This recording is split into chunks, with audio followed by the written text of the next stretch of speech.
আসসালামু আলাইকুম ওয়া রাহমাতুল্লাহ। নাহমাদুহু ওয়া নুসাল্লি আলা রাসূলিহিল কারীম। আম্মা বা'দু ফাআউযু বিল্লাহি মিনাশ শাইতানির রাজীম।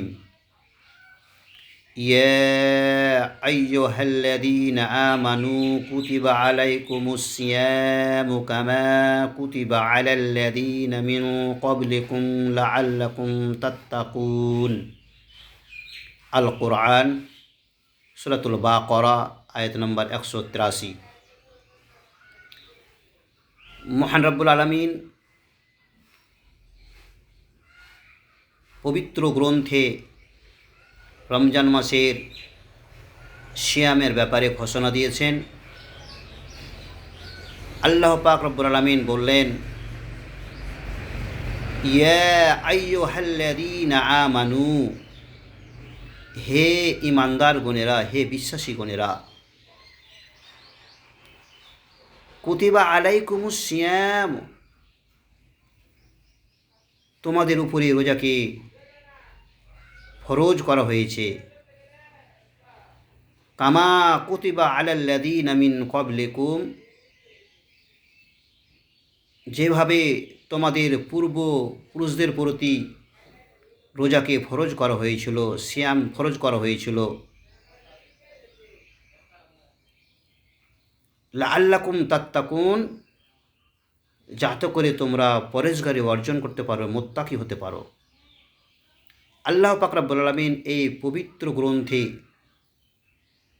রমজান মাসের সিয়ামের ব্যাপারে মুমিনদের কল্যাণের জন্য, ঈমানদারদের মুক্তির জন্য, যাতে করে ঈমানদার ব্যক্তিগণ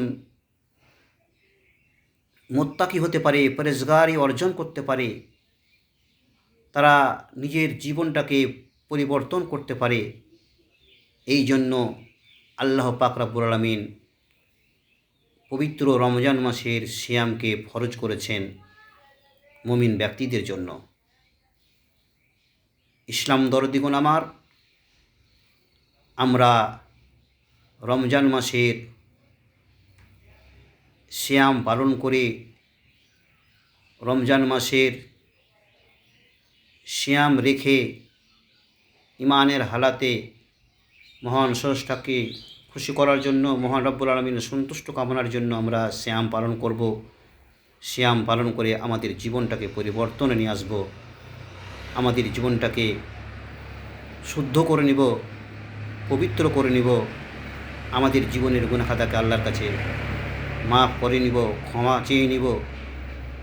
আল্লাহর দরবারে আমাদের জীবনের গুনাহ খাতাকে ক্ষমা চেয়ে নিয়ে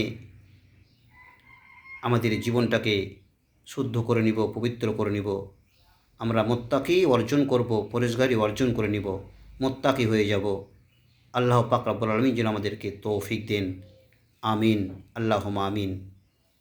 আসসালামু আলাইকুম ওয়া রাহমাতুল্লাহ।